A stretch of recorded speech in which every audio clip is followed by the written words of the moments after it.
आप सभी लोग। और आज की जो हमारी ये क्लास है, ये क्लास यूजीसी नेट पर आधारित है और हम लोग बातचीत कर रहे हैं आरपीडब्ल्यूडी एक्ट के बारे में जो 2016 की है। आगामी परीक्षा DSSB है। इस परीक्षा में भी आपको यहाँ से क्वेश्चन पूछे जा सकते हैं। यहाँ तक कि यूजीसी नेट की है जून में परीक्षा, और MPPSC की अगर हम बात करते हैं मध्य प्रदेश लोक सेवा आयोग की, तो इसका भी एग्ज़ाम जून में ही है। ठीक है। DSSB का एग्ज़ाम हो सकता है कि अप्रैल में भी हो या अप्रैल प्लस भी हो सकता है, मे बी। अभी ऐसा कोई नोटिफिकेशन आया नहीं है, लेकिन मार्च में आपको एंड मार्च में DSSB का भी नोटिफिकेशन आपके पास आ जाएगा। ठीक है, तो ध्यान से सुनिए। अभी हम लोग बात करेंगे आरपीडब्ल्यूडी एक्ट के बारे में। उसके बाद 8:30 बजे से हम लोग जिक्र करेंगे DSSB में सोशल वेलफेयर ऑफिसर को लेकर एक बार क्वेश्चन पेपर पूछा गया था 2019 में, उस पर हम लोग चर्चा करेंगे। शुरुआत करते हैं। पहले तो आपको ध्यान रखना है इसका full form, right of person with disability act. कभी कभी आरपीडब्ल्यूडी एक्ट में ऐसे लिख देगा कि राइट ऑफ, या आपसे सीधा सीधा कहता है कि आरपीडब्ल्यूडी में जो है आर का मीनिंग बताना होगा आपको, है ना। मीनिंग पूछ लेता है कभी कभी, तो इसका मतलब होता है राइट। कभी कभी आपसे डी की मीनिंग पूछ लेगा कि डी का मतलब क्या होगा, तो आपको उस ऑप्शन में ढूंढना होगा, तो वहाँ पे आपको डिसेबिलिटी मिल जाता है। इस तरीके का प्रश्न एक बार आ चुका है परीक्षा में, इसलिए मैंने आपको यहाँ पे बता दिया। तो आरपीडब्ल्यूडी एक्ट का पूरा नाम right of person with disability act है, 2016 के नाम से ये जाना जाता है। यह बेसिकली अगर मैं बात करूँ तो पीडब्ल्यूडी एक्ट, पहले मैंने अभी कल की क्लास में, जो लास्ट क्लास हमारी हुई थी कल, तो मैंने ऑफ कर दिया था।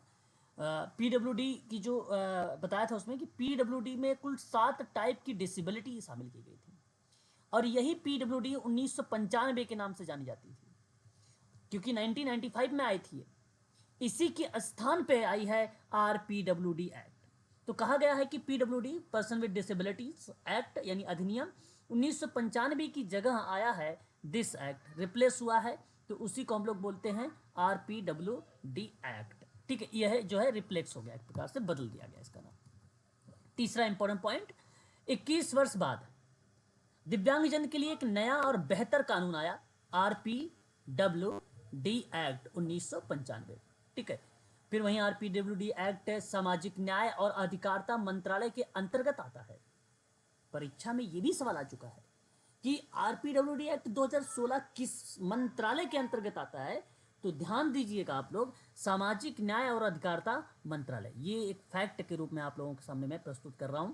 अभी क्लास समाप्त होने के बाद इसकी PDF आपके ग्रुप में शेयर करूंगा। ठीक है, आगे बात करते हैं। तो नेक्स्ट पॉइंट पर बात करेंगे। यहाँ बड़े ध्यान से आप सभी लोग देखिएगा, यहाँ से 2 टाइप के प्रश्न बनते हैं। पहला, वर्ष 2007 में भारत ने दिव्यांग व्यक्तियों के अधिकारों पर संयुक्त राष्ट्र सम्मेलन UNCRPD, अभी बताता हूं उसके बारे में, के हस्ताक्षर और पुष्टि के बाद पिछले अधिनियम को बदलने की आवश्यकता उत्पन्न हुई, और इसी के तहत 2016 में पीडब्ल्यूडी एक्ट की जगह आरपीडब्ल्यूडी एक्ट आया। आपको बता दें कि UNCRPD बड़ा इंपॉर्टेंट नाम है ये। इसी को हम लोग क्या बोलते हैं, United Nations convention on the rights of person with disability act, या सॉरी डिसेबिलिटीज कहते हैं हम लोग, इसका पूरा नाम है।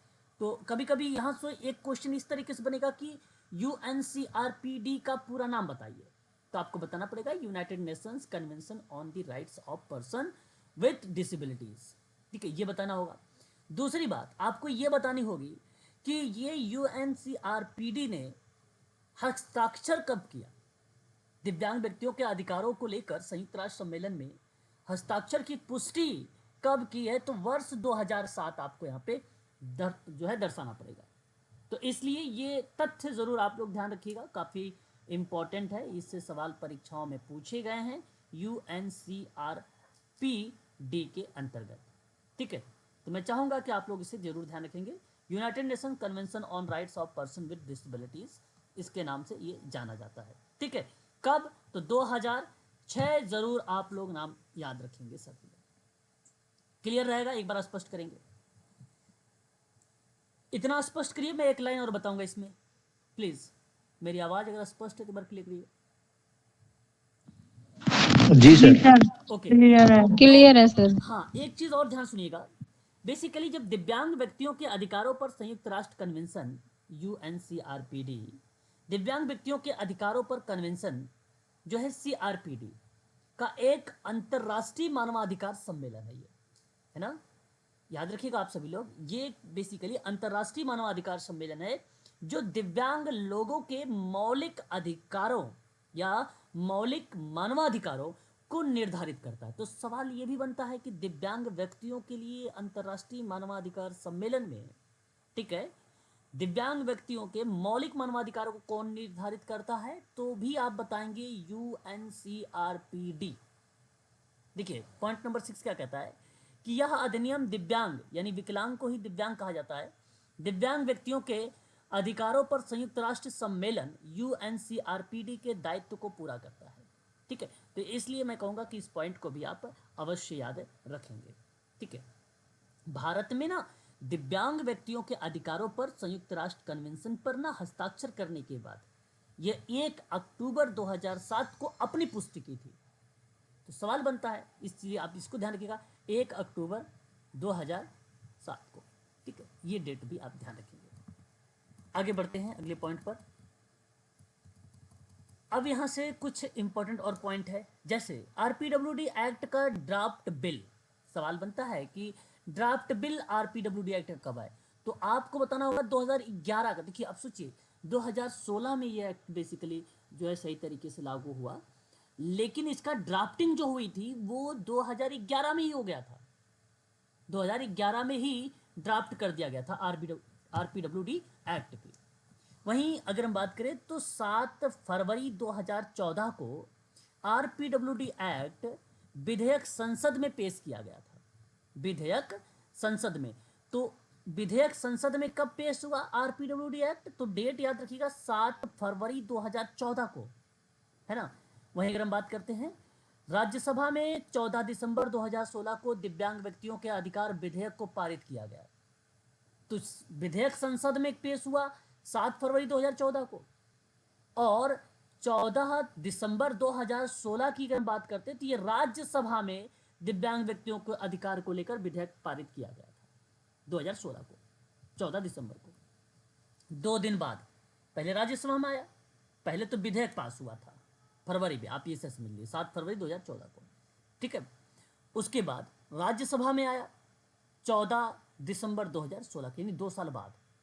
फिर उसके बाद 2 दिन बाद लोकसभा में 16 दिसंबर 2016 को दिव्यांग व्यक्तियों के अधिकारों को विधेयक पारित हुआ, यानी पहले राज्यसभा फिर लोकसभा। ठीक है, ये भी बात आप ध्यान रखिए क्रम में। उसके बाद आपको बताते हैं नेक्स्ट डेट पर, और ये राष्ट्रपति की सहमति प्राप्त करने के बाद इसे 28 दिसंबर 2016 को, ठीक है, अधिसूचित किया गया, और इस प्रकार आरपीडब्ल्यूडी बिल 2016 को अधिनियमित किया गया और लॉ बन गया, यानी एक प्रकार से कानून बन गया। ठीक है, तो राष्ट्रपति की सहमति प्राप्त करने के बाद अधिसूचित कब हुआ, यानी बिल एक प्रकार से कब अधिनियमित हुआ, कब कानून बना, तो आप ये डेट कह सकते हो कि 2016। ठीक है, अब यह अधिनियम पूर्णतः लागू कब हुआ, तो 15 जून 2017 को आरपीडब्ल्यूडी एक्ट क्या होगा, पूर्ण रूप से लागू हो गया। ये बात ध्यान रखिएगा। उसके बाद ये भी प्रश्न बनता है कि भारत के संविधान के अनुच्छेद में, देखो यूजीसी में सवाल बनाया गया भी है, भारत के संविधान में अनुच्छेद 253 में आरपीडब्ल्यूडी एक्ट 2016 को अधिनियमित किया गया है। तो आरपीडब्ल्यूडी एक्ट 2016 बताइए भारत के कौन से संविधान के अनुच्छेद को रिलेट कराता है, तो आपको यह पता होना चाहिए। ठीक है, अनुच्छेद 253 क्लियर रहेगा, बताते चलिएगा साथ साथ। हाँ। जी सर। अब उसके बाद देखिए, जी सर। अगर मैं आपसे बात करूं भारतीय संविधान का अनुच्छेद जो ये 253 है, ये संसद को अंतर्राष्ट्रीय समझौते को लागू करने के लिए कानून बनाने का अधिकार देता है, कानून बनाने का अधिकार देता है। ठीक है, 253 में संधि, संधि का मतलब होता है मित्रता, अंतर्राष्ट्रीय समझौते और सम्मेलनों को लागू करने के लिए संसद को भारत के क्षेत्र के पूरे या किसी भी हिस्से के लिए कानून बनाने का अधिकार देता है। तो अंतरराष्ट्रीय दायित्व और प्रतिबद्धताओं को लागू करने में ये सक्षम होता है। तो इस आधार पर अगर हम लोग जब जिक्र करते हैं तो यह प्रतिक्रियाएं संचालित होती है 253 जो आरपीडब्ल्यूडी एक्ट 2016 को अधिनियमित करता है ना। ये बात आपको ध्यान रखना होगा। उसके बाद आरपीडब्ल्यूडी एक्ट 2016 में कुल 21 टाइप की डिसेबिलिटीज को शामिल किया गया है। मतलब कुल 21 टाइप की डिसेबिलिटीज इसके अंतर्गत आती है। पीडब्ल्यूडी एक्ट के अंतर्गत कितनी टाइप की डिसेबिलिटीज आती हैं बताइएगा? 7 7 है। 7 हाँ, नेशनल ट्रस्ट के अंतर्गत कितनी टाइप की डिसेबिलिटीज आती हैं? 4 टाइप की। 4 टाइप सर। बिल्कुल सही जवाब, बिल्कुल सही जवाब। अब देखिए यहाँ पे अगर मैं आप लोगों से बात करता हूँ तो आरपीडब्ल्यूडी एक्ट के अंतर्गत 21 टाइप की डिसेबिलिटीज पर तो कभी कभी परीक्षाओं में हम लोगों से इसके अंतर्गत ना कुछ डिसेबिलिटीज को लेकर, उसकी लक्षण के लेकर, या आप कह लीजिए उसकी विशेषताओं को लेकर प्रश्न एग्जाम में पूछ लेता है। परीक्षाओं में एग्जाम में जो है सवाल पूछ लेता है। जैसे अगर मैं आपसे बात करूं तो एक ब्लाइंडनेस आप यहाँ पे देख रहे हैं, जिसको हम लोग क्या बोलते हैं? अंधापन बोलते हैं। अंधापन एक प्रकार की अगर मैं बात करूं आप लोगों से तो डिसेबिलिटीज होती है, और ये बेसिकली पूर्णता के रूप में दर्शाया गया है। पूर्णता के रूप में दर्शाया गया है। पूर्णता का मतलब ये है कि एक प्रकार से अंधापन जो है उसे हो सकता है जन्मजात वाली प्रक्रिया में हो, तो वह एक प्रकार से अंधपन के अंतर्गत आ जाएगा, है ना। तो यहाँ अचानक दृष्टि खो जाने की दिक्कत होना तो भी ये ब्लाइंडनेस की प्रक्रिया में आएगा, परिप्रेक्ष्य में इसे शामिल किया जाएगा। ठीक है, दृष्टि जाने के साथ साथ सिर दर्द और जिस आंख की दृष्टि में हानि हुई हो उस तरफ शरीर जो है कमजोर महसूस होने को भी दर्शा देता है कि वे एक प्रकार से दृष्टिबाधित व्यक्ति है ना। तो यह एक प्रकार से इसके जो है लक्षण यानी सिम्टम को दर्शा देता है, ये इसके सिम्टम को। ठीक है, 1 घंटे तक समस्या आने पर ठीक हो जाना या कुछ मामलों में 1 घंटे से भी कम समय लेना, इस प्रतिक्रिया को भी दर्शा देता है एक प्रकार से ब्लाइंडनेस। तो ब्लाइंडनेस की सामान्य एक प्रकार की लक्षण है, आप इसे आसानी से आइडेंटिफाई भी कर सकते हैं कि ये दृष्टिबाधित हैं, है ना, दृष्टिहीन हैं, इसको आप दर्शा सकते हैं आसानी से। ठीक है, तो उसके अंतर्गत ये चीज़ें आती हैं। ठीक है, तो इसके डीप में नहीं जाएगा एग्जाम में। उसके बाद देखिए आप लोग तो लो विजन एक आप दिखा रहा, लो विजन बेसिकली दर्शाता है कम दृष्टिबाधित को।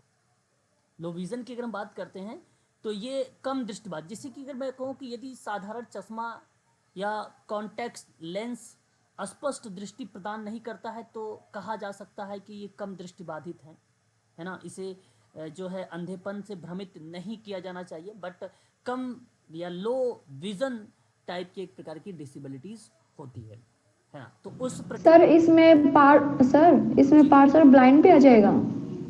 सॉरी समझ नहीं पाया मैं, फिर से।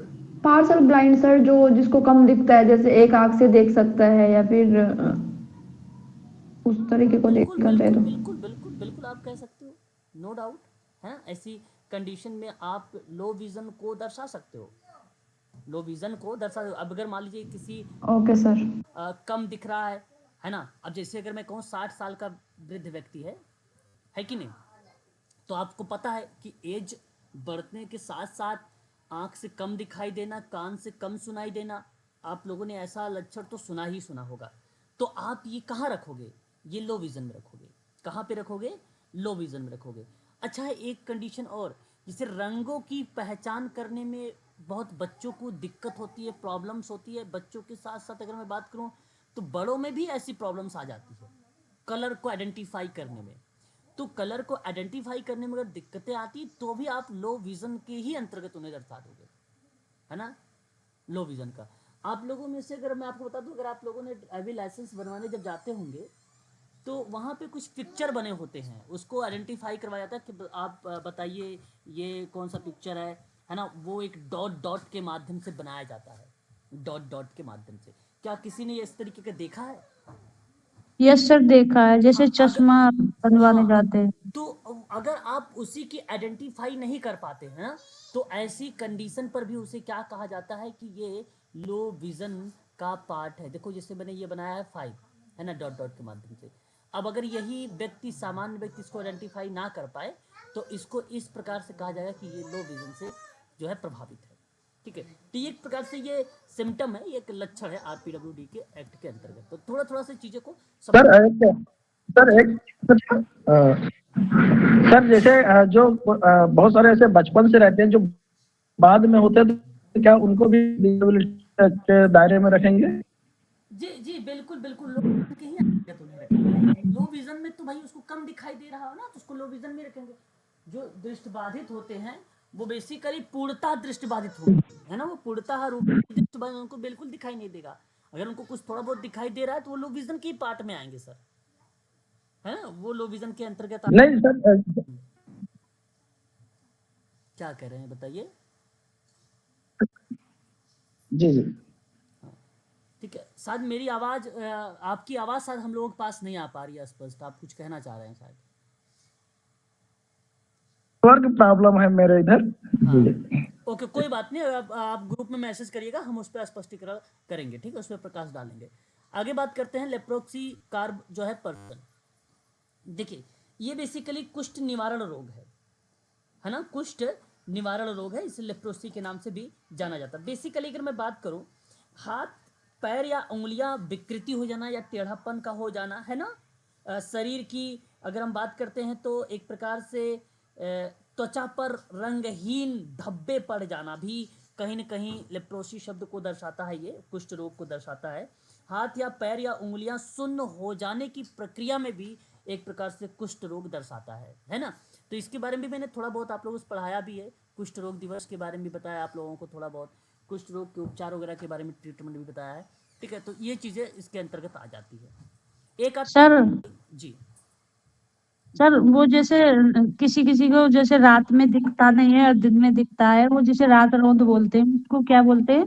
हाँ, उसे भी आप कह सकते हो लो विजन के ही अंतर्गत। अगर आप टाइप में आप रखना चाहते हैं कि ब्लाइंडनेस वाले में रखोगे या लो विजन वाले, तो आप उसे लो विजन में ही रखोगे, उसको लो विजन के ही अंतर्गत आप रखोगे प्लीज, है ना। नहीं, वो आएगा तो लो विजन के अंतर्गत बस, बट उस बीमारी का क्या नाम है सर? रतौधी इसको बोलते हैं ना, जी जी जी जी। रतौधी उसको कहा जाता है ना।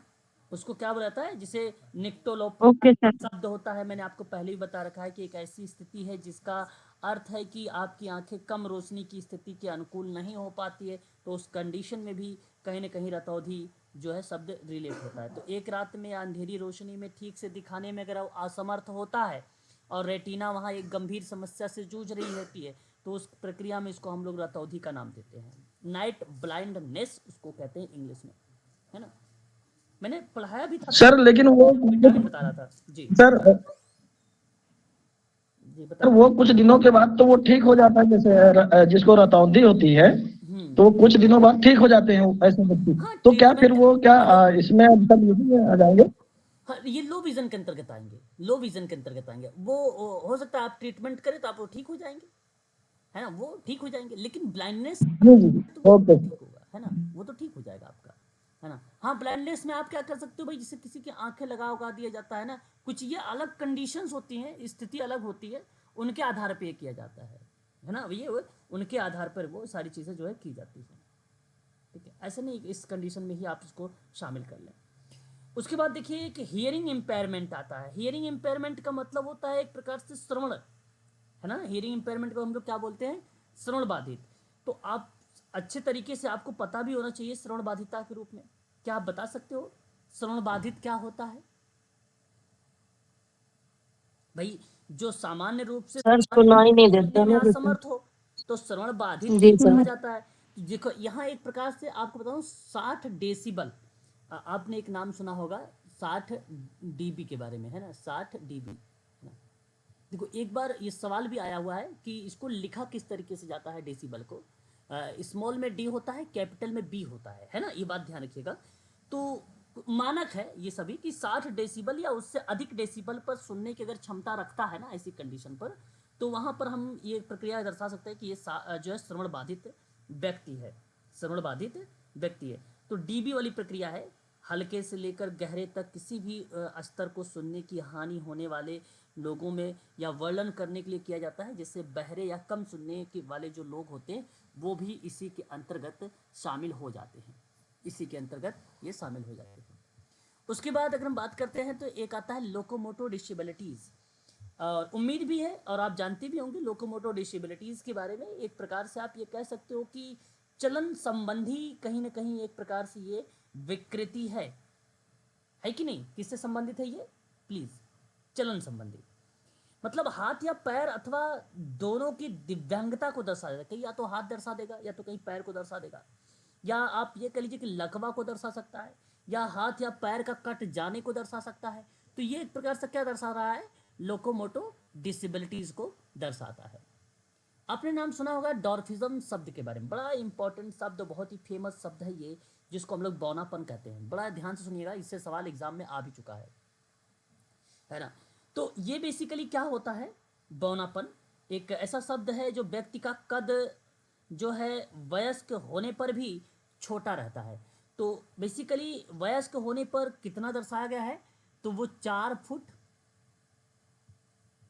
10 इंच बौनापन में, ठीक है। और यही अगर आप सेंटीमीटर में दर्शाएंगे तो कितना दर्शाएंगे? 147 सेंटीमीटर से कम, ठीक है। तो इस कंडीशन में हम इसको क्या बोलते हैं? बौनापन को दर्शाते हैं, ठीक है। तो ये एक प्रकार से डॉर्फिज्म शब्द है जिसे हम लोग बौनापन कहते हैं। और परीक्षा में अगर मैं आपसे बात करूं तो बौनापन जो है पूछा जाता है, और ये आया भी है कि एग्ज़ाम में कि कितने उनकी जो है लंबाई होती है। तो 4 फुट 10 इंच आप यहाँ पे बौनापन को दर्शा सकते हैं, ठीक है। 4 फीट औसतन बेसिकली दर्शाया गया कि वयस्क की ऊंचाई 4 फीट होती है। आम जटिलताओं में पैरों का मुड़ जाना, पीठ का झुका रहना, दांतों का एकत्रित हो जाना, इस तरीके से उनका जो है सिम्टम एक प्रकार से रिप्रेजेंट करता है, एक प्रकार से ये दर्शाता है। तो बौनापन का ये डेफिनेशन बन जाती है। बौनापन ना शारीरिक विकास संबंधी एक विकार होता है जिसमें व्यक्ति के शरीर की ऊंचाई का कम बढ़ना या कह सकते हैं या अवरुद्ध हो जाना आप बता सकते हो। बौनेपन से ना प्रभावित व्यक्ति की ऊंचाई उस देश के लोगों की औसत ऊंचाई से कम होती है, ऐसा बात कही जाती है अमेरिकन डिसेबिलिटी एक्ट के तहत, है ना।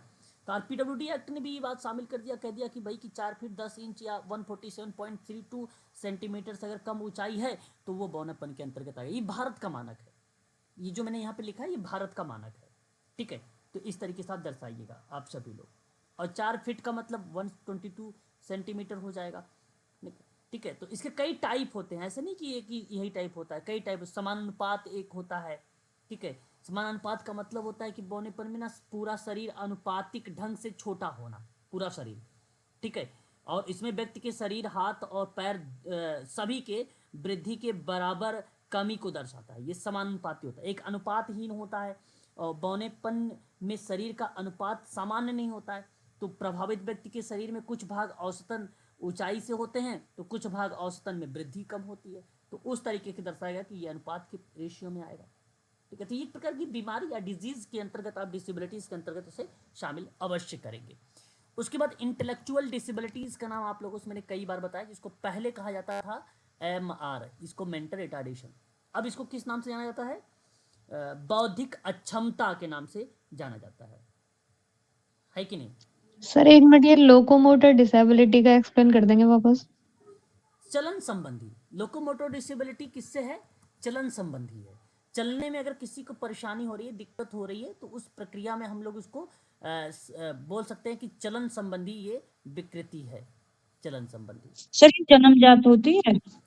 हाँ, जन्मजात भी हो सकती है, और ये है ना, और ये जन्म के बाद भी हो सकती है। तो मैंने बताया तो अभी आपको कि हाथ पैर का कट जाना भी क्या होता है, वो जन्म के बाद भी हो सकती है, और जन्मजात अच्छा। दर्शा सकती है ना। उस कंडीशन में ये चीज़ जा सकती है। अब देखिए जो इंटेलेक्चुअल डिसेबिलिटीज़ होती है, बेसिकली अगर हम बात करें इसके बारे में, तो देखिए आपको मैं बता दूं कि जन्म या प्रारंभिक शैशवावस्था से महजूद जो औसत बुद्धि कार्य प्रणाली से कम हो, है ना। औसत बुद्धि क्या होती है? जैसे 90 से 110 होती है IQ लेवल, है कि नहीं। अब इससे कम होगी तो उसको क्या कहेंगे हम लोग? इंटेलेक्चुअल डिसेबिलिटी को शामिल कर लेंगे। और जिससे दैनिक जीवन में सामान्य जो गतिविधियां होती हैं, जैसे हम दैनिक जीवन में रोटी मतलब खाना पीना उठना बैठना है, ये सारी चीज़ें करते हैं, इन सारी चीज़ों को नहीं सही तरीके से कर पा रहा होता है, तो भी हम इसको कहते हैं कि भाई ये इंटेलेक्चुअल डिसेबिलिटीज़ का एक पार्ट है। ज़्यादातर अगर मैं आपसे बात करूँ, इंटेलेक्चुअल डिसेबिलिटीज़ जो है अनुवांशिकता हो सकती है ना, क्या हो सकती है, अनुवांशिकता हो सकती है इसमें, है ना, अनुवांशिकता को दर्शा सकता है। तो किसी ऐसे विकार का नतीजा हो सकता है जो मस्तिष्क के विकास में बाधा डालता है, उसको अनुवांशिकता के रूप में हम लोग रिप्रेजेंट करते हैं। ठीक है, ये बात आप जरूर ध्यान में रखिएगा। उसके बाद देखिए मेंटल इलनेस है, मुझे उम्मीद है कि आप लोग इसके बारे में भी सुना होगा। मेंटल इलनेस एक प्रकार की मानसिक बीमारी होती है कि नहीं, मानसिक बीमारी होती है। क्लियर है, एक बार स्पष्ट करिए, मानसिक रुग्णता इसको कहा जाता है। क्या बोला जाता है इसको, मानसिक रुग्णता बोला जाता है। देखिए अस्वाभाविक व्यवहार कर देना और खुद से बातें करना, मति भ्रम में रहना, भय में रहना, वैशन रहना, गुमसुम रहना, इस तरीके का जो ये सब रिप्रेजेंट होता है, तो वो कहीं ना कहीं मेंटल इलनेस को दर्शाता है। ये जन्म के बाद बेसिकली ज़्यादा देखने को मिलता है, जन्म के बाद में ये ज़्यादा देखने को मिलता है मेंटल इलनेस, इसको मानसिक रुग्णता कहा जाता है। ठीक है, उसके बाद अगर हम बात करते हैं तो आप ये भी देख सकते हो ऑटिज्म स्पेक्ट्रम डिसऑर्डर, उम्मीद है आपने इसके बारे में भी सुना होगा, ऑटिज्म स्पेक्ट्रम डिसऑर्डर के बारे में, जिसको हम लोग शालीनता का नाम दर्शाते हैं। किसका नाम दर्शाते हैं, शालीनता का नाम रिप्रेजेंट करते हैं। क्या आपने ये नाम सुना है, प्लीज़ एक बार स्पष्ट करिएगा। ऑटिज्म, जी सर। हाँ, मतलब किसी कार्य को ध्यान केंद्रित करने में उनको क्या होती है, प्रॉब्लम होती है ना, उनको ध्यान केंद्रित करने में प्रॉब्लम होती है। ठीक है, आंखें मिलाकर बात ना कर पाते हैं, नहीं कर पाते हैं, उस कंडीशन में भी ये ऑटिज्म शब्द रिप्रेजेंट होता है ना, ये भी बात आपको ध्यान रखना होगा। जिससे अन्य लोग, अगर मैं आपसे बात करूं यहाँ पे तो मेंटल इलनेस वाली प्रक्रिया में, सॉरी ऑटिज्म वाली प्रक्रिया में, जैसे मैंने आपको बताया था अभी इलनेस वाले में कि गुमसुम का रहना भी दर्शाता है लक्षण, तो कभी कभी ऐसी कंडीशन ऑटिज्म में भी हमें देखने को मिल जाती है ना, ऑटिज्म में भी मिल जाती है। इसको हिंदी में स्वालीनता विकार कहा जाता है ना, एक प्रकार सा ये विकार है ऑटिज्म। मस्तिष्क के विकास के दौरान होने वाला एक ऐसा विकार है ये, जो व्यक्ति के सामाजिक व्यवहार और संपर्क को प्रभावित कर देता है। ठीक है, तो इसे कई नाम से बोला जाता है, इसको हम लोग आत्म विमोह भी कहते हैं, आत्म विमोह भी कहते हैं इसे, और इसे स्वपरायणता भी हम लोग बोलते हैं इसी को, है ना, और इसी को हम लोग स्वलीनता का भी नाम देते हैं इसी शब्द को, है ना। तो यह बात याद रखिएगा, व्यक्ति सीमित और दोहराव या दोहराव युक्त व्यवहार करता है, जैसे एक ही काम को वो क्या करना, बार बार रिपीट कर देना भी दर्शाता है एक प्रकार का शालीनता शब्द। ठीक है, काफ़ी इंपॉर्टेंट पॉइंट ये भी है, परीक्षा में इससे भी सवाल आ चुका है। उसके बाद अगर हम लोग बात करते हैं तो हम लोगों ने सुना भी होगा किसके बारे में, सेरेब्रल पॉलिसी के बारे में सुना है आप लोगों में से किसी बच्चे ने, सेरेब्रल पॉलिसी, प्रमस्तकीय पक्षाघात इसको बोला जाता है। जी सर, सुना है। शरीर, हाँ, शरीर की गतिविधियां मांसपेशियों को संकुचित होने या खींचने या मसल टोन या आप शरीर की अवस्था का एक जन्मजात विकार को दर्शाता है। कहीं ना कहीं इसको दिमागी लकवा भी हम लोग दर्शा देते हैं, इसको कहा जाता है प्रमस्तकीय पक्षाघात को भी, है ना, इसको सेरेब्रल पॉलिसीज को। अब सेरेब्रल पॉलिसी बेसिकली मैं अगर आपसे बात करूं इसके अंतर्गत, तो इसके कई रीजंस आते हैं, कई इसके पार्ट्स भी बनते हैं सेरेब्रल पॉलिसी के अंतर्गत, है ना।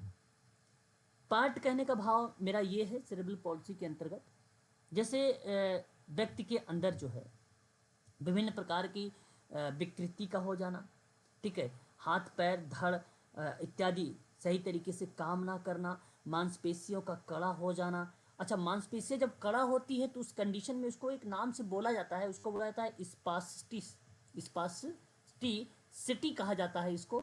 ये बात आप जरूर ध्यान रखिएगा, जब मांसपेशियाँ कड़ी हो जाती है उसका एक नाम है ये। ठीक है, तो अनियमित मुद्रा या गतिविधियां जिन्हें नियंत्रित नहीं किया जा सकता है, ऐसी चाल जो स्थिर ना हो पाए, जिसमें समायोजन स्थापित ना हो पाए, ऐसी कंडीशन को सेरेब्रल पॉलिसी दर्शाता है। प्रमस्तकीय पक्षाघात इसको बेसिकली कहा जाता है। मांसपेशियां बेसिकली कठोर हो जाती हैं, ठीक है, और वो सही तरीके से कार्य नहीं कर पाती हैं आम गति की तरह, ठीक है, और नियमित सजगता के साथ कठोर मांसपेशियां, जिससे कठोरता के रूप में जाना जाता है। संतुलन मांसपेशियां समन्वय में कमी कहा जाना आ जाता है। गति भंग हो जाती है। ठीक है, धीमी गति से अगर हम बात करें तो वह एक्टिविटीज़ वगैरह करने लगते हैं। ठीक है, इन तरीके को जो है रिप्रेजेंट करता है इसके अंतर्गत। इसको हम लोग बोलते हैं सेरेब्रल पॉलिसी, सेरेब्रल पॉलिसी बोलते हैं। ठीक है, तो ये बात आप लोग जरूर ध्यान रखिएगा, जिसे हम लोग क्या कहते हैं, प्रमस्तकीय पक्षाघात भी बोलते हैं। ये बात आप अवश्य ध्यान में रखिएगा। सीपी इन शॉर्ट में इसको कहा जाता है। क्लियर रहेगा, एक बार स्पष्ट करिएगा। जी सर। हाँ, ठीक है, इसके अंतर्गत आप जरूर ये जो कुछ शब्द हैं, इन शब्दों के बारे में आप प्लीज़ ध्यान में रखिएगा, क्योंकि इसके अंतर्गत जो है परीक्षाओं में भी सवाल हम लोगों से पूछे जाते हैं। ठीक है, आगे हम बात करते हैं। तो एक और यहाँ पे आता है जो मस्कुलर डिस्ट्रॉफी आता है। मस्कुलर डिस्ट्रॉफी के बारे में साधारण शब्द है ये कि मांसपेशी विकृति कहा जाता है इसको, है ना। और इसको बेसिकली मांसपेशियों में ना समूह का एक अचानक थोड़े समय के लिए हो जाना, या अनपेक्षित या अनैच्छिक या दर्द या संकुचन का होना दर्शा देता है एक प्रकार से मांसपेशी विकृति, है ना। मांसपेशी विकृति में मांसपेशियों में सिकुड़न का आ जाना, ठीक है, उसका आकार या आयतन में बदलाव आ जाना, ठीक है, तो वो दर्शा देता है एक प्रकार से मस्कुलर डिस्ट्रॉफी। ठीक है, चलने फिरने में प्रॉब्लम्स का हो जाना। आप देखो कई बच्चे फाइन मोटर सही तरीके से नहीं कर पाते हैं। ठीक है, चलने फिरने दौड़ने में ग्रॉस मोटर में भी प्रॉब्लम आ जाती है उनको। ठीक है, तो कोऑर्डिनेशन में भी आ जाती है प्रॉब्लम। तो कहीं ना कहीं ये टोटल चीज़ें जो मिलाकर मस्कुलर डिस्ट्रॉफी को बताया जाता है। मस्कुलर डिस्ट्रॉफी मांसपेशियों से संबंधित ये विकृति होती है, इसीलिए इसको हम लोग मस्कुलर डिस्ट्रॉफी के नाम से जानते हैं। ठीक है, अनुवांशिक बीमारी का एक पार्ट होता है ये, ऐसा नहीं है कि यह जो होता है मस्कुलर डिस्ट्रॉफी ना, यह अनुवांशिकता को रिप्रेजेंट करता है। ठीक है, उसको ये दर्शाता है। मांसपेशियों में ये प्रॉब्लम आती है। मांसपेशियों का पतन हो जाना, प्रगतिशील कमजोरी हो जाना, रेशो का टूटना हो जाता है। ठीक है, मांसपेशी ऊतक होते हैं, टिश्यूज जिसको आप लोग बोलते हैं। ठीक है, उनमें भी कहीं ना कहीं एक प्रकार से रीजन को दर्शा देता है कि ये भी एक प्रकार से मस्कुलर डिस्ट्रॉफी का पार्ट बन जाता है। ठीक है, ठीक है, ये बात आप जरूर ध्यान रखेंगे। उसके बाद एक आता है, अगर हम बात करें क्रोनिक न्यूरोलॉजिकल जो है कंडीशन होता है। देखिए कहीं ना कहीं मस्तिष्क, यानी अगर हम बात करें तो पिक्चर आप देख रहे हैं यहाँ पर, वो मस्तिष्क को क्या कर रहा है, प्रभावित कर रहा है। ठीक है, इसको क्या कहेंगे हम लोग, क्रोनिक न्यूरोलॉजिकल कंडीशन, बीमारी है, एक प्रकार से डिसेबिलिटीज है। तो तंत्रिका तंत्र में क्रोनिक न्यूरोलॉजिकल कंडीशन को दिव्यांगजन अधिकार अधिनियम में कुछ इस प्रकार से परिभाषित भी किया गया। कहा गया कि ऐसी स्थिति का विकार जिसकी उत्पत्ति व्यक्ति की तंत्रिका तंत्र के किसी हिस्से में हुई हो और यह स्थिति लंबे समय तक बनी रही हो, उसकी पुनरावृत्ति होती रही हो, तो उस कंडीशन में क्रोनिक न्यूरोलॉजिकल कंडीशन हम लोग नाम से जानते हैं इसको। ठीक है, तो जिसे आपको बता दूं, एपिलेप्सी का हो जाना, अल्जाइमर रोग का हो जाना, जैसे मतिभ्रम डिमेंशिया जिसको आप बोलते हो, उसका हो जाना भी एक प्रकार से क्रोनिक न्यूरोलॉजिकल जो है कंडीशन को दर्शाता है। मल्टीपल स्क्लेरोसिस की बात करें, पार्किंसंस रोग की बात करें, ब्रेन ट्यूमर की बात करें, तो ये दर्शाता है कि एक प्रकार से क्रोनिक न्यूरोलॉजिकल कंडीशन है, ऐसा दर्शाता है। ठीक है, तो इस चीज़ को भी आप लोग अवश्य ध्यान में रखेंगे इसके संबंध में। ठीक है, तो थोड़े थोड़े से डेफिनेशन आपको यहाँ पे बता दे रहा हूँ। ठीक है, उसके बाद अगर हम बात करते हैं तो देखिए स्पेसिफिक लर्निंग डिसेबिलिटीज़ के बारे में, उम्मीद है आप लोग जानते भी होंगे इसके बारे में। स्पेसिफिक लर्निंग डिसेबिलिटीज़, देखिए इस डिसेबिलिटीज़ की कई टाइप हैं, है ना। इस डिसेबिलिटीज़ के कई टाइप हैं, जिसे मुख्य रूप से अगर मैं बात करूँ तो इसमें 3 ही टाइप आता है। 3 टाइप कौन कौन सा आता है, एक होता है डिसलेक्सिया, आपकी परीक्षा के पॉइंट ऑफ व्यू से अगर मैं बात करता हूँ तो, और एक आता है डिसग्राफिया, एक आता है डिसकलकुलिया। क्या जानते हैं आप लोग जी सर, जानता जी सर। ओके, डिसलेक्सिया जी सर। पढ़ने से संबंधित। डिसलेक्सिया गणित संबंधित। जी जी, जब हम डिसलेक्सिया की बात करते हैं तो ये पठन संबंधी एक प्रकार से विकृति को दर्शाता है। डिसग्राफिया की जब हम बात करते हैं तो लेखन संबंधी विकृति लिखने को। दर्शाता है। डिसग्राफिया की, डिसकैलकुलिया की बात करते हैं हम लोग तो गणितीय संबंध गणितीय संक्रिया। को दर्शाता है ना। तो इस तरीके की ये बेसिकली एक लर्निंग डिसेबिलिटीज का पार्ट है। और मैं अगर आपसे बात करूं तो यहाँ मेंटल रिटार्डेशन वाली प्रक्रिया में भी इस तरीके की विकृति भी हमें देखने को मिलता है, जिसको हम लोग इंटेलेक्चुअल डिसेबिलिटीज कहते हैं।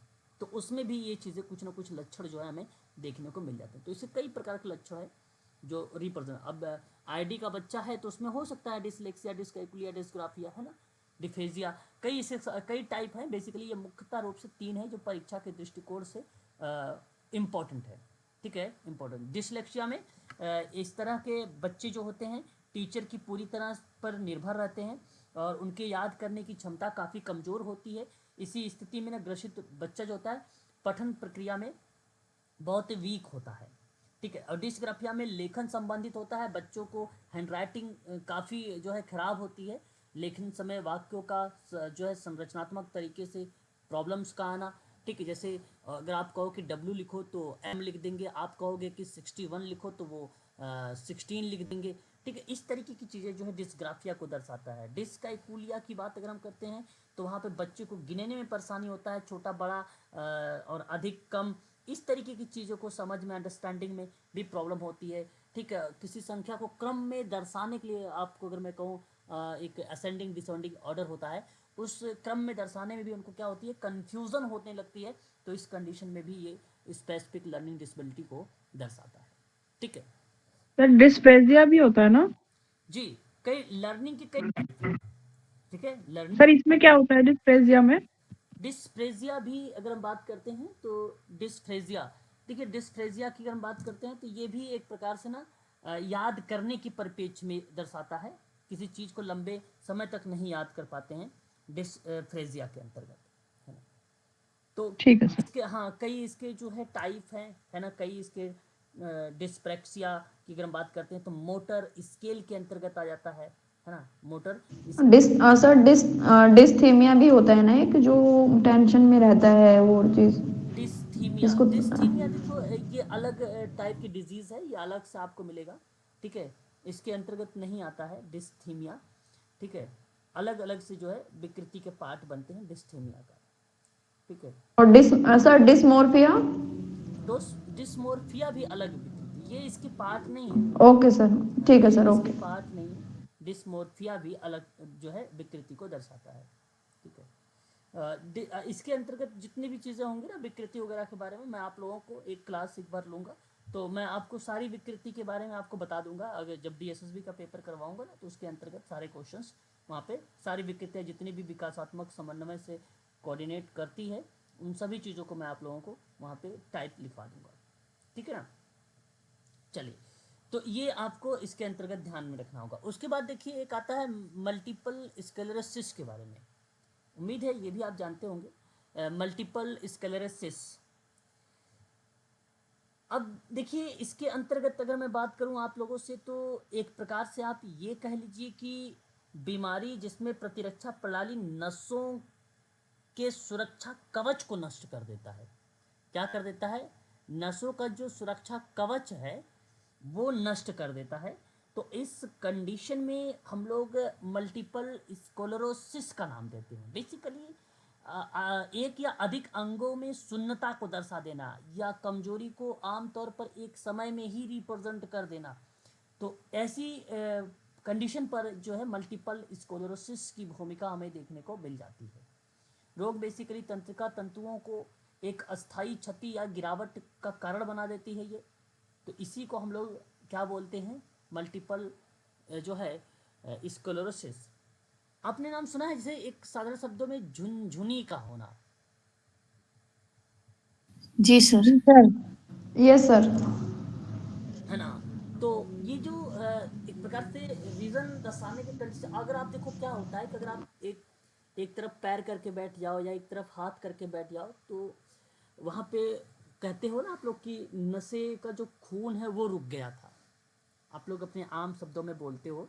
तो जिसकी वजह से उस हाथ से कोई क्रिया कुछ पल के लिए काम नहीं होती। जब आप थोड़ा सा इधर उधर हाथ करते हो या पैर करते हो तो आपका पैर भी सही तरीके से वहाँ पे फिर चलने लगता है, चलाने लगते हो, आप हाथ को भी सही तरीके से चलाने लगते हो। तो उसी कंडीशन में इसको बेसिकली दर्शाया जाता है। तालमेल में कमी को आना, है ना, धुंधली नज़र का भी हो जाना, सिर का चक्कर आना, थकान, अस्पष्ट भाषण, संज्ञानात्मक समस्याएं भी इस तरीके को जो रिप्रेजेंट करती है वो मल्टीपल स्क्लेरोसिस ही दर्शाता है इसके अंतर्गत। उसके बाद देखिए स्पीच एंड लैंग्वेज डिसऑर्डर है। उम्मीद है कि आप इसे भी जानते होंगे क्योंकि वाणी से संबंधित है, ये वाणी और भाषा से संबंधित है। तो वाणी एवं भाषा विकृति है एक प्रकार की, जिससे हम लोग विकार का भी नाम देते हैं, ठीक है। तो इस कंडीशन में अगर मैं आपसे बात करूं तो कहा जाता है कि संचार विकार के मूल्यांकन, उपचार और इत्यादि संबंधी जो विकृतियां होती हैं, बोलने में असमर्थ है, व्यवहारिक भाषा की है उसमें असमर्थ है, आवाज़ विकार है उसके अंतर्गत, भाषा विकार है, भाषा ध्वनि का विकार है, इत्यादि जो है विकार हमें देखने को मिल जाते हैं इसके अंतर्गत। तो हम इसको क्या कहते हैं, वाणी एवं भाषा विकार बोलते हैं, ठीक है। तो इस कंडीशन में इसको दर्शाते हैं। तो सही तरीके से वो कम्युनिकेशंस नहीं कर पाता है ना। इसके अंतर्गत कई डिसऑर्डर होते हैं। एक आर्टिकुलेशंस डिसऑर्डर है, ठीक है, जो इसी का पार्ट बनता है। इसके अंतर्गत अगर हम बात करते हैं तो वॉइस डिसऑर्डर, रिसोर्सेज डिसऑर्डर का भी ये टाइप एक प्रकार से बन जाता है, आवाज़ विकार का पार्ट बन जाता है। अपना अर्थ संदेह से दूसरों को पहुंचाने में क्या करता है, उसको प्रॉब्लम होने लगती है, दूसरों से आने वाले संदेश को समझने में उसको प्रॉब्लम्स हो जाती है। तो इस कंडीशन में इसको हम कहते हैं कि भैया ये speech and language disorder type की विकृति है इसमें, ठीक है। तो ये चीज़ें एक प्रकार से दर्शाता है स्पीच एंड लैंग्वेज। अब ऐसे लोग क्या करते हैं, साइन लैंग्वेज से क्या करते हैं, बातचीत करते हैं। आप लोगों ने देखा, यहाँ पर देख भी रहे होंगे, ठीक है, ये साइन लैंग्वेज का पार्ट जी बनता है, ठीक है। और एक आपको सामने यहाँ पे दिखाई दे रहा होगा थैलेसीमिया विकृति। और अगर मैं आपसे थैलीसीमिया की बात करूं तो एक प्रकार से वंशानुगत विकार का ही पार्ट है थैलीसीमिया, है ना। और जो होमोग्लोबिन यानी लाल रक्त कोशिकाओं में पाया जाता है। तो ये प्रश्न बनता है थैलीसीमिया कहाँ पाया जाता है, ये ब्लड से रिलेटेड रिलेशंस है। प्रश्न बनता है कि निम्न में से बताइए कौन सा ब्लड से संबंधित नहीं है। तो 3 मिलेंगे, एक नहीं मिलेगा। तो एक तो आपको यहाँ पे मैं बता ही रहा हूँ आपको, ठीक है। तो रेड ब्लड सेल जो होता है उसमें ये पाया जाता है। और प्रोटीन जो ऑक्सीजन को सभी अंगों तक पहुंचाता है ना।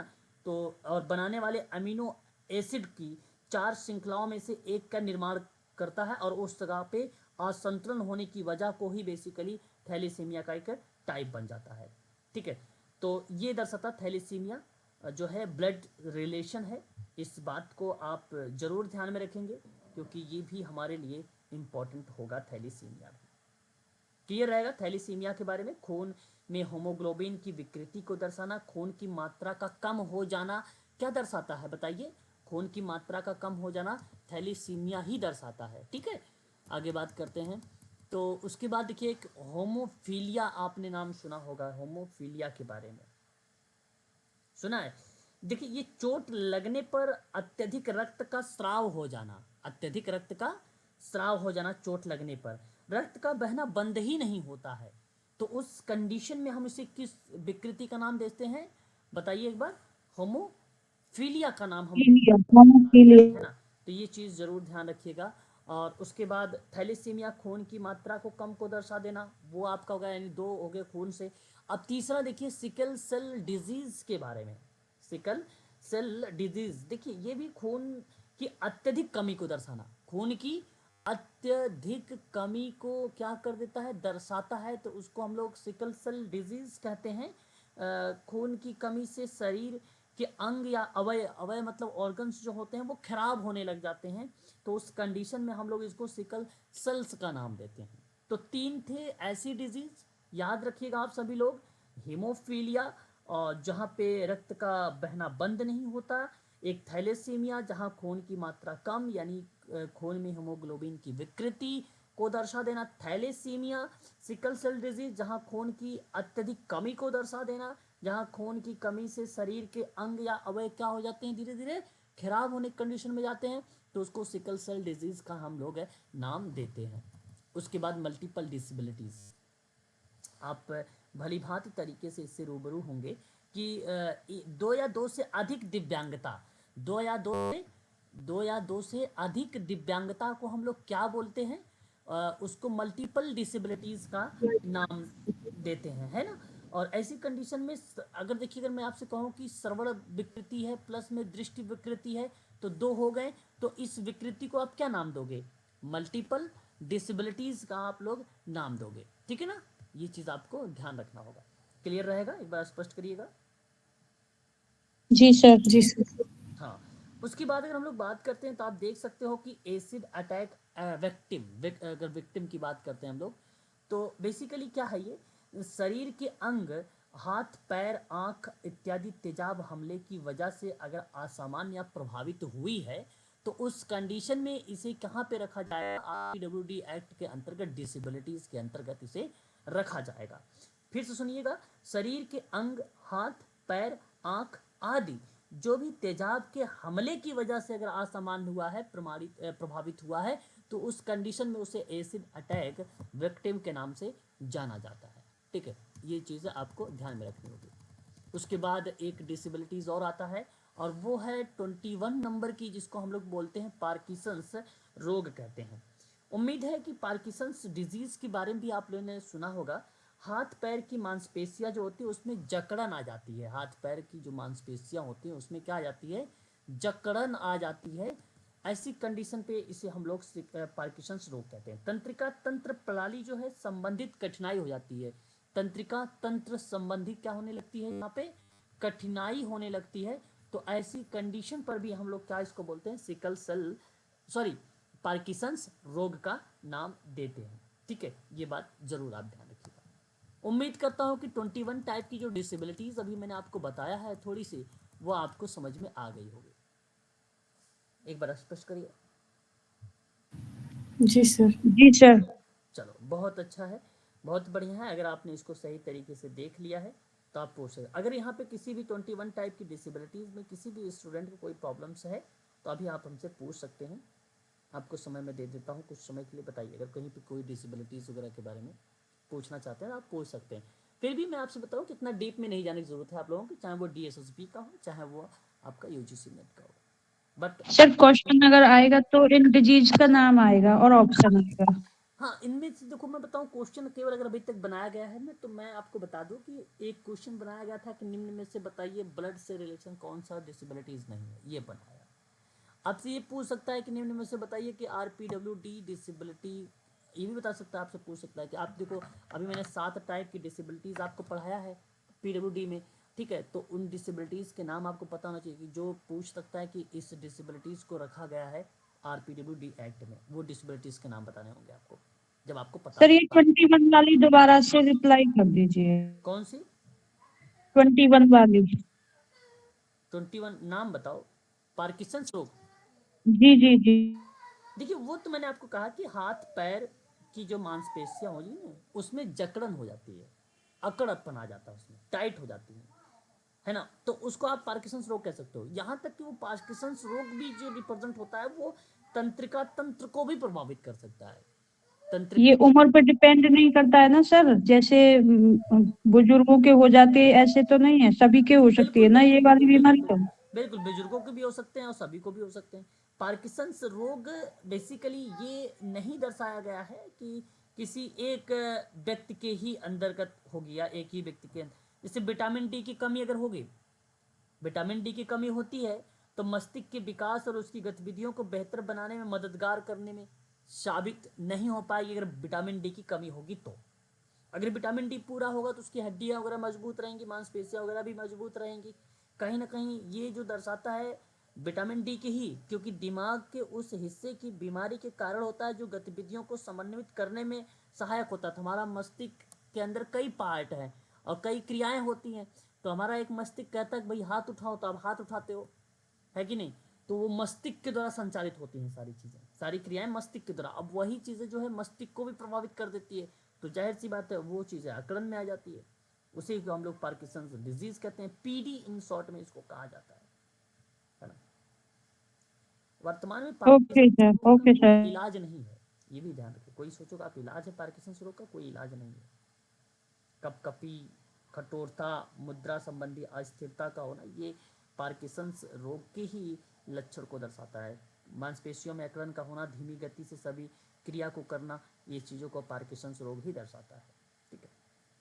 आगे तो उसके बाद देखिए बेंचमार्क दिव्यांगता में 6 से 18, देखिए मैंने आपको पढ़ाया भी है कि 6 से 14 वर्ष जब आता है तो आप लोग कहते हो भैया 21 डिसेबल 21 आर्टिकल आपको रिलेट करा देता है ना। 45 जो है 45 तो 6 वर्ष से नीचे है, ठीक है। और जो है उसके बाद 51 का रिलेट करा देता है। तो इस तरीके का वर्ड जो है रिप्रेजेंट करते हैं संविधान में।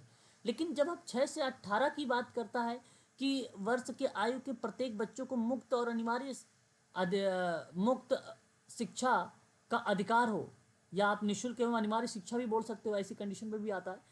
तो इस कंडीशन में आप दर्शाएंगे किसको? आरपीडब्ल्यूडी एक्ट को दर्शाएंगे, क्योंकि बेंचमार्क दिव्यांगता के तात्पर्य में आरपीडब्ल्यूडी अधिनियम 2016 के तहत मान्यता प्राप्त किसी भी प्रकार की, ठीक है, डिसेबिलिटीज अगर है तो कम से कम उसके अंदर कितनी टाइप की डिसेबिलिटीज होनी चाहिए, कितने परसेंट, कितने परसेंट? 40% की, 40% होनी चाहिए। 40%। 40%, हाँ, ये 40%। देखो परीक्षा में आया भी है, इससे भी सवाल बन जाते हैं कभी। जी सर आया है। तो इस चीज़ को आप ध्यान रखिएगा। अब देखिएगा यहाँ पर आगे बढ़िए, कहता है हायर एजुकेशन। हायर एजुकेशन का मतलब होता है एक प्रकार से उच्च शिक्षा। उच्च शिक्षा में आरक्षण जो है कितना है? 5% दर्शाया गया है। सरकारी नौकरी में कितना परसेंट आरक्षण दर्शाया गया है बच्चों के लिए, डिसेबिलिटीज के लिए? 4% दर्शाया गया है। 4% में अगर आरक्षण की बात करता है तो भूमि उन्मूलन में आरक्षण की अगर हम लोग बात करते हैं तो ऐसी कंडीशन में 5% दर्शाया गया है, यदि जैसे अतिरिक्त लाभ विभाग वाले व्यक्तियों के लिए प्रदान किए गए हैं।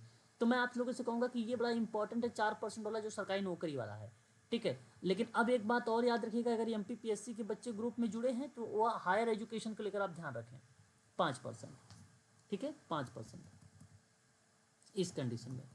अब देखिए आरपीडब्ल्यूडी एक्ट में कुल टोटल जो है 102 खंड दिए गए हैं और 17 अध्याय दिए गए हैं। परीक्षा में ये नहीं सवाल पूछता भाई 101 नंबर का खंड बताइए कौन सा है, 16वां नंबर का अध्याय कौन सा है, ये सवाल नहीं बनाए जाएंगे, ठीक है। डिसेबिलिटीज़ के बारे में यहाँ नहीं उतना डीप में पढ़ने के लिए कहा, भाई थोड़ी बहुत जानकारी आपके पास होनी चाहिए।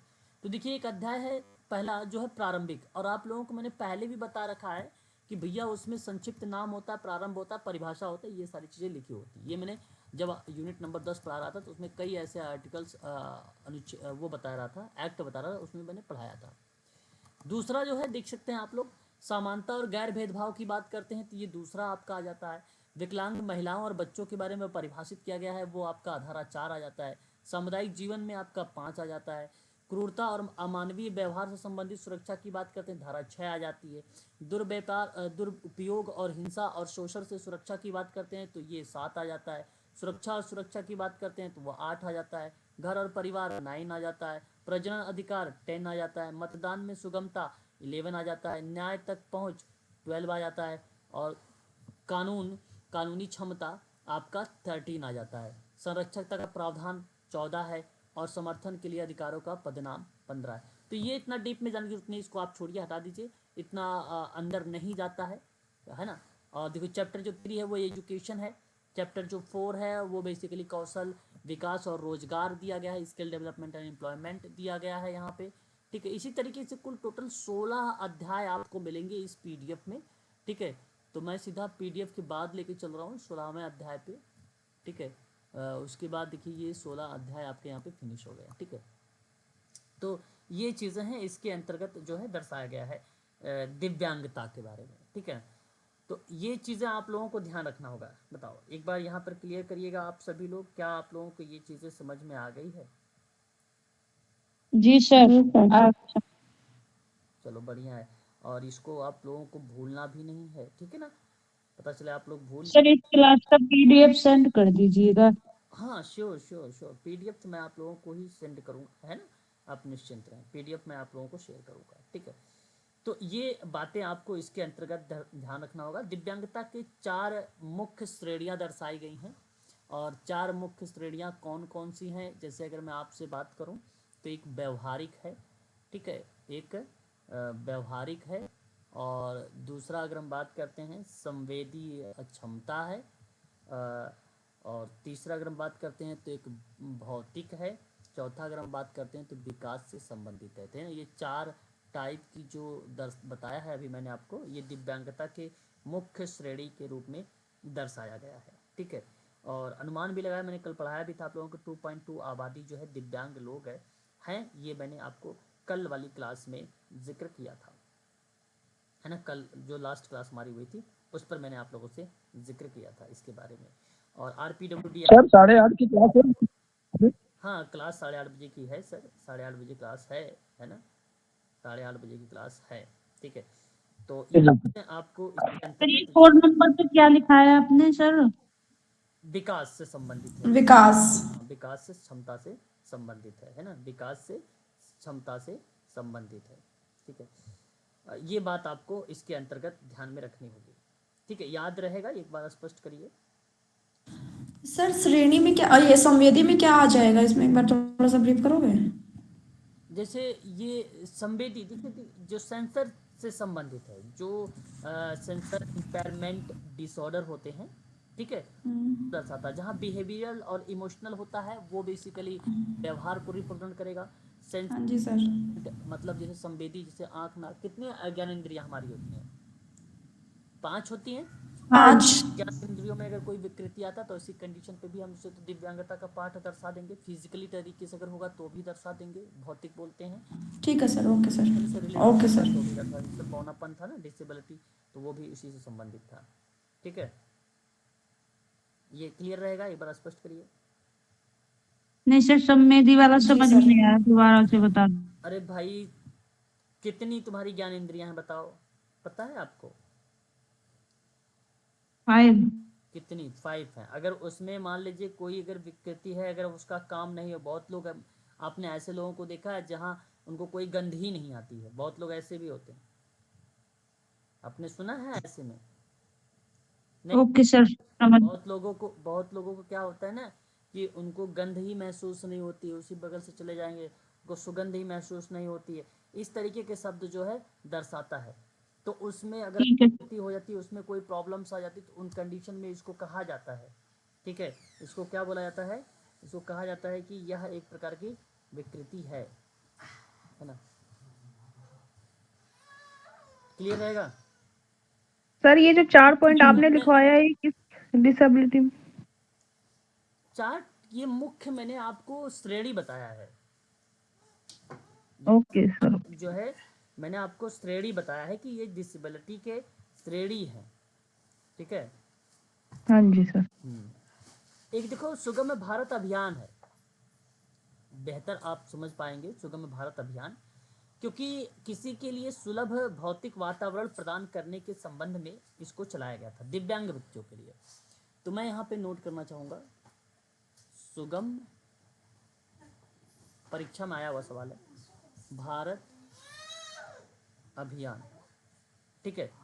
और सुगम भारत अभियान की बात अगर मैं करता हूँ आपसे, तो उस कंडीशन में अगर मैं जिक्र करूँ आप लोगों से, तो ये दिव्यांग व्यक्तियों से संबंधित है। दिव्यांग व्यक्तियों सहित सभी नागरिकों के लिए सार्वभौमिक पहुंच प्रदान करता है, स्वतंत्र रूप से रहने में अक्षम होने की एक लिए राष्ट्रव्यापी अभियान होता है, वो जो है 2015 में चलाया गया था। कब चलाया गया था सुगम भारत अभियान दिव्यांगों के लिए?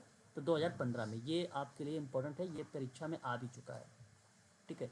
तो ये है, तो कल एक बार हम लोग ये जो दिव्यांगता की एजेंसियां हैं 9, तो थोड़ा थोड़ा सा मैं बता के आप लोगों को आगे लेके चलूँगा नेक्स्ट पॉइंट पर, ठीक है ना, कल की क्लास में। अभी आज जो है 8:30 पर आप लोगों की जो है प्रैक्टिस होगी, अभी आधे घंटे बाद आप सभी लोग क्लास को ज्वाइन करिएगा, ठीक है। Okay sir, thank you. ठीक।